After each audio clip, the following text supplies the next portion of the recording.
Eu sou Paulo Nogueira Batista e eu queria fazer hoje um breve comentário sobre os desastres do governo brasileiro na área internacional. Bem, o governo é um desastre em praticamente todas as áreas e a política externa não é uma exceção. Isso ficou claro desde o início do governo, a começar pela nomeação de Ernesto Araújo como chanceler. Na época, eu procurei saber um pouco sobre o pensamento dele, li os textos que ele havia publicado, assisti os pronunciamentos e fiquei, vou dizer a vocês, estarrecido com o que eu vi, com a mistura de amadorismo, ignorância e fanatismo ideológico que o novo ministro exibia. E a partir daí foram se sucedendo os erros na política externa.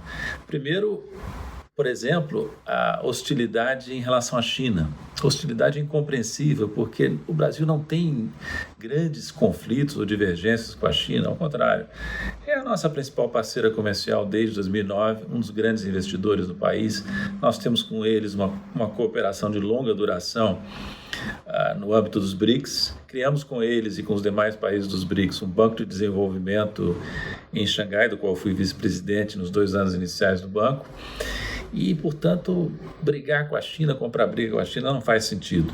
Mas, na realidade, essa hostilidade em relação à China era outra face de um problema maior, que foi a decisão totalmente inadequada de alinhar o Brasil aos Estados Unidos, tomada desde o início do governo. O Brasil fez, vocês vão recordar, uma série de concessões desde 2019, políticas comerciais ao governo Trump, e obteve praticamente nada que eu pudesse perceber importante em troca dessas concessões. Na verdade, era de se prever. Os americanos desprezam esse tipo de comportamento. Eu conheço os americanos relativamente bem, morei 8 anos em Washington, quando fui diretor executivo pelo Brasil e outros países no FMI, e podia ver nas reuniões do FMI e nas reuniões do G20 a indiferença e até o desprezo com que os americanos tratavam seus satélites. Voltou a acontecer agora com o Brasil. O governo Trump não só não deu contrapartidas, como trata o seu vassalo sul-americano com visível desprezo, né? Esses problemas todos com China, com os Estados Unidos, foram se agravando quando o Brasil também resolveu hostilizar o consenso internacional de maneira tosca, de maneira primitiva, em uma área crucial como o meio ambiente. Escolheu um ministro despreparado, que agrediu as noções mais básicas do que é a política ambiental, desmontou as estruturas de controle, em parte, e foi colhendo no exterior uma resistência crescente ao Brasil também na área ambiental.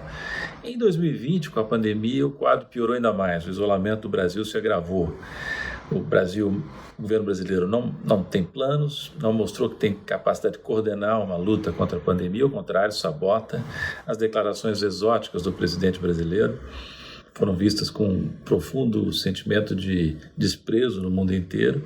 Isso culminou na transformação do país num dos epicentros da crise, com crescimento do número de casos, de mortes, e ainda com a tentativa absurda de ocultar dados, né? Hoje o Brasil e os brasileiros são tratados como párias no mundo. Até Donald Trump procurou se distanciar de Bolsonaro em vários momentos no que diz respeito ao combate à pandemia, porque percebeu o desastre no qual o Brasil embarcou. Tudo isso é uma grande lástima. O Brasil teve normalmente uma política externa razoável, até boa, às vezes até muito boa, no passado não muito remoto.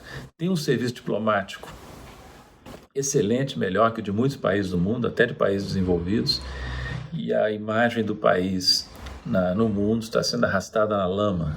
Volto a dizer, o Brasil é um dos grandes países do mundo em termos de extensão territorial, em termos populacionais, em termos econômicos. Não pode se comportar como um anão ignorante e ressentido.